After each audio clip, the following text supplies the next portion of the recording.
Welcome to week 1, video 2 for PSC 355. And in this video, we're going to consider trade and the prisoner's dilemma. Our central question in this video is, why is cooperation on trade sometimes difficult to achieve? So in our last video, we looked at how trade is welfare enhancing for all countries. The United States and China, in that example, both had more shirts and more computers as a result of specialization in trade. Yet even though free trade is welfare enhancing, countries rarely liberalize on their own. In other words, they rarely remove barriers to trade or remove protectionist policies unilaterally. In general, what we see is that trade liberalization happens through a process called trade bargaining, which you read about in your textbook, where governments exchange market access commitments. State A says to State B, we will remove barriers to your goods in our market only if you do the same for us. But even if a bargain is struck, even if a deal can be reached, trade can be undermined by something called the enforcement problem.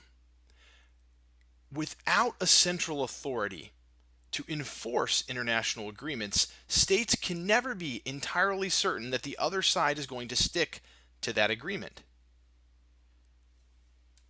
Both sides might say, look, yeah, we'll reduce our trade barriers if you do the same for us.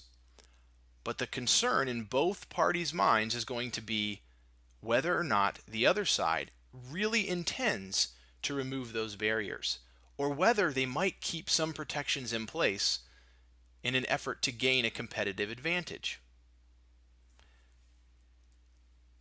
Game theory can help illustrate this problem. Now we're going to have some game time here. This has nothing to do with your Xbox or your PlayStation. This is game theory, situations of strategic interaction. Game theory allows us to model situations of strategic interaction where two actors are trying to get what they want, but they have limited control over their fate. The outcome depends not only on their choice, but what the other actor chooses as well. Now, in basic game theory, we need to know four things. We need to know who the actors are. We need to know what their choices are. We need to know what the outcomes are. And we need to know what each actor's preferences are. In other words, what are their interests or what are they trying to accomplish? Now, a very famous game in game theory is known as the prisoner's dilemma. And it can model some types of strategic interaction that states that are trying to cooperate on trade might face. So here are the basics of the prisoner's dilemma. You and a co-conspirator, we'll call this co-conspirator Clyde, have been arrested. You've robbed a bank. And there is not enough evidence to convict either of you without a confession from either Clyde or yourself. Right? The cops just don't have the dirt on you. They need someone to confess. Now, your goal in this scenario is to obtain the best outcome for you. You are self-interested, right? You don't care about Clyde anymore. Now, the sentence for you and for Clyde are going to depend on who confesses. So, basic game matrices look like this. They're 2 by 2s, right? You are listed on the top in black, and you have two options. You can stay quiet, or you can confess or rat. Now, the row player, Clyde, in blue, has two options as well. He can rat or he can stay quiet. And depending on what you choose and what Clyde chooses, different sentences and outcomes will be realized. Now, if you stay quiet and Clyde stays quiet, recall the police don't have enough evidence to convict you. So what's going to happen if you both stay quiet is that you'll both walk away and you'll split the money that you stole from the bank immediately. On the other hand, if you both confess, then you're both going to jail because now the cops have evidence to convict both of you. And that money that you stole and buried out behind your barn, you're going to have to split, say, 10 or 15 years down the road when you're out of jail.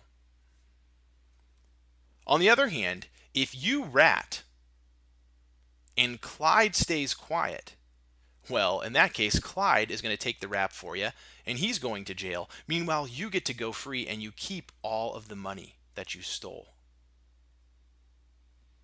Of course, If you stay quiet and you don't rat on Clyde, but Clyde stabs you in the back and rats on you, well, in that case, Clyde goes free and gets all the money, and you go to jail.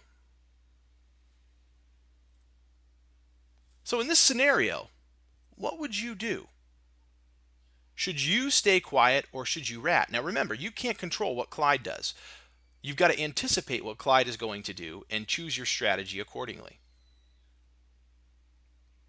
Well, a good way to try and figure out what you should do would be to rank your preferences of these 4 different outcomes.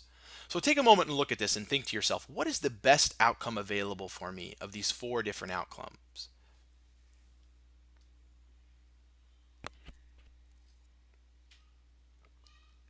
If you said ratting while Clyde stays quiet is the best option for you, you're correct. The best option for you, the best outcome you can obtain in this case is for Clyde to go to jail and you go free and keep all the money. Now, what about the second best option? The second best option would be for both of you to keep your mouths shut, because in this case, you still don't go to jail and you split the money. What about the third option? What would you rank third? If you said you rat and Clyde rats, in other words, in this case, you both go to jail, but you split the money later, you're correct. This would be the third best outcome for a self-interested player like yourself. And that means that the absolute worst outcome, or what sometimes is called the sucker's payoff, is if you keep your mouth shut, you trust Clyde, hoping that Clyde will keep his mouth shut, and it turns out that Clyde stabs you in the back and takes advantage of you. And therefore, you go to jail while Clyde gets off scot-free and takes the money. Now, let's think about this a bit more strategically. You're sitting in that cell while the police are interrogating you, and you have to think to yourself, all right, I don't know what Clyde's going to do, but let's say Clyde stays quiet. If Clyde stays quiet, what should I do? Should I stay quiet or should I rat? Well, take a moment and think about that. If you knew with certainty Clyde was going to stay quiet, what should you do to obtain the best outcome for yourself? You should rat, shouldn't you? Because in that case, if Clyde stays quiet and you rat, you get your number one outcome. You get all the money and Clyde goes to jail. Okay, but you don't know if Clyde is going to stay quiet. He might actually rat. He might confess. So if Clyde's going to rat, what should you do? Stay quiet or should you rat? Well, if you said you should rat, you're correct. In this case, right, you both go to jail, but you split the money later. That's better than going to jail by yourself while Clyde gets all the money. As you can see, in this game, you have a dominant strategy. It doesn't matter what Clyde does, you should always defect. The problem is, Clyde has the same preferences. The game is symmetric. It looks exactly the same way to Clyde that it does to you. So Clyde thinks it doesn't matter if they stay quiet or they rat, I should always rat.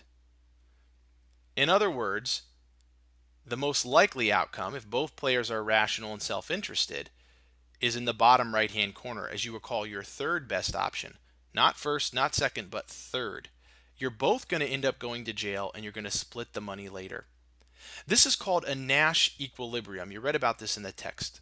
A Nash equilibrium is a situation when neither player would change its strategy given the strategy of the other player. Again, it doesn't matter if Clyde's going to keep his mouth shut or if Clyde's going to confess. You should always defect. That's what the structure of the game pushes you to do.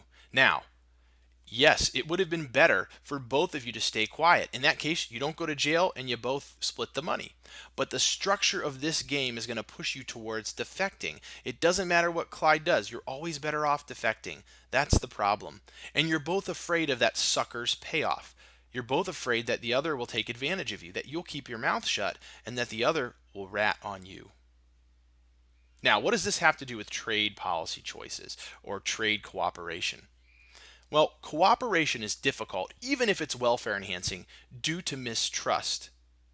Mistrust is enabled by the enforcement problem, right? That problem we discussed at the beginning of the video. You never know if the other country has its fingers crossed behind its back. Just like Clyde. Yeah, I'm not going to confess. I promise I'll keep quiet. And then he stabs you in the back when he confesses without you knowing it. The same concerns undermine trade cooperation. Now, in your text, you read about the United States and the European Union trying to negotiate a trade deal with the group of 20 or emerging market countries, countries like India and Brazil, etc. And in this game, instead of ratting and confessing, we have two options, liberalize or protect. And each pairing has that same choice to make. Now, the payoffs here look a little bit different. These numbers don't mean anything specifically. They just represent each country's utility that is obtained from a given combination of choices. Higher numbers are better, right? You want more utility as opposed to less. Based on this conception here, this is a prisoner's dilemma game, the structure, and you can see that the best option for the US and the European Union would be to protect their economy while the emerging markets liberalize. That would be the upper right-hand corner. The best option and outcome for the emerging markets is the bottom left, while they protect, while the European Union and the US liberalize or open up their markets to emerging markets goods.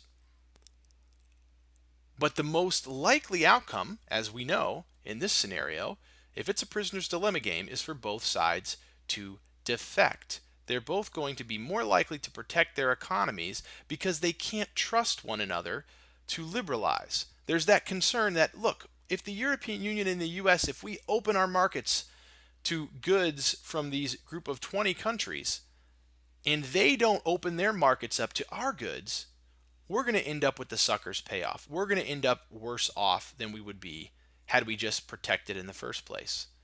The emerging market countries are thinking the same thing. And so that fear and that concern and mistrust can make it difficult to achieve cooperation on trade, even though it's better in the long run, the upper left-hand corner, than both sides defecting, the bottom right, where we ended up.